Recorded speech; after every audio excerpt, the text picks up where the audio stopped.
మరో బ్రేకింగ్ అంతోంది. అంబేద్కర్ కోనసీమ జిల్లాలో హైటెన్షన్ వాతావరణం నెలకొంది. కె జగన్నాథపురంలో ఉద్రిక్త వాతావరణం కనిపిస్తోంది. ఇక భారీగా పోలీసుల మోహరింపుతో ఆందోళనకర పరిస్థితి ఏర్పడింది. వైసీపీ నేతకు చెందిన అక్రమ కట్టడాన్ని కూల్చేందుకు అధికారులు సిద్ధమయ్యారు. కూల్చేందుకు వీల్లేదంటూ వైసీపీ కార్యకర్తలు అడ్డగించారు. రెవెన్యూ అధికారి సంతకం రాజముద్రతో ఫోర్జరీ పత్రాలు సృష్టించి శ్మశానం భూమిని రిజిస్ట్రేషన్ చేయించుకున్నట్లు వైసీపీ నేత మిడిశెట్టి శ్రీనివాస్పై ఆరోపణలు వచ్చాయి. కూటమి నాయకుల ఫిర్యాదుతో జిల్లా యంత్రాంగం రంగంలోకి దిగింది. అక్రమ రిజిస్ట్రేషన్ రాజముద్రణ సర్టిఫికేట్ పై కమిటీ వేసి నివేదిక అందించాలని జిల్లా కలెక్టర్ ఆదేశాలు ఇచ్చారు. ఇప్పటికే కె జగన్నాథపురం వీఆర్ఓను సస్పెండ్ చేస్తూ ఉత్తర్వులు జారీ చేశారు.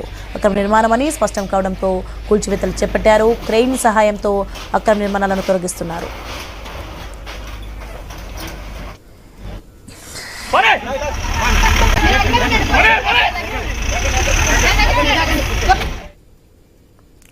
అంబేద్కర్ కోనసీమ జిల్లాలో హైటెన్షన్ నెలకొంది. కె జగన్నాథపురంలో ఉద్రిక్త వాతావరణం కనిపిస్తుంది. రైట్, ఇదే అంశానికి సంబంధించి మరింత సమాచారం మా ప్రతినిధి గణేష్ అందిస్తారు. ఎస్ గణేష్.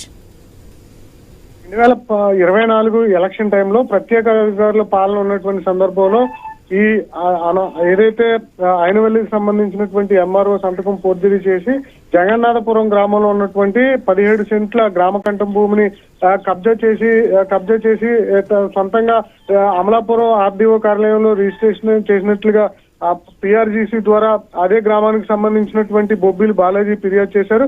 దాంతో పాటుగానే ఏదైతే ఫోర్జరీ చేశారనే ఎంఆర్ఓ ఎవరైతే చందమల్ల విద్యావతి ఉన్నారో ఆమె తండ్రి పుష్పరావు ఇచ్చినటువంటి ఫిర్యాదుతో జిల్లా కలెక్టర్ దీని మీద వెరిఫై చేయాలని చెప్పి అధికారులకు ఆదేశాలు ఇచ్చారు. దీంతో గ్రామకంఠం భూమి స్వాధీనం ఏదైతే అక్రమంగా స్వాధీనం చేసుకున్నట్లుగా తేలడంతో నిన్న ఈ జగన్నాథపురం వీఆర్ఓను అధికారులు సస్పెండ్ చేశారు. ఇవాళ భారీ పోలీసు బలగాలతో జగన్నాథపురం చేరుకుని క్రేన్ల సహాయంతో ఆక్రమించినటువంటి ఈ భూమిలో వేసిన నిర్మాణాలను తొలగించేటువంటి ప్రయత్నం చేస్తున్నారు. ఇదే క్రమంలో పి గన్నవరం నియోజకవర్గ ఇన్ఛార్జ్ అయినటువంటి గన్నవరపు శ్రీనివాస్ అదేవిధంగా ఆ గ్రామంలో ఉన్నటువంటి వైసీపీ నాయకులు ఈ పోలీసుల్ని అదేవిధంగా రెవెన్యూ అధికారులను అడ్డుకునే ప్రయత్నం చేశారు.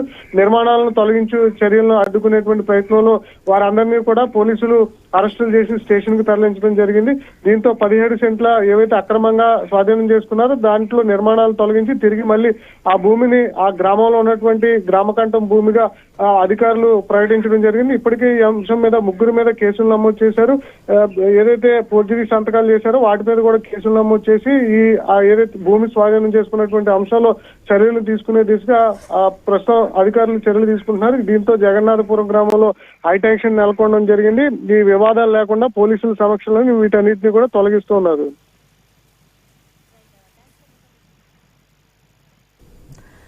Right, thanks for information Ganesh.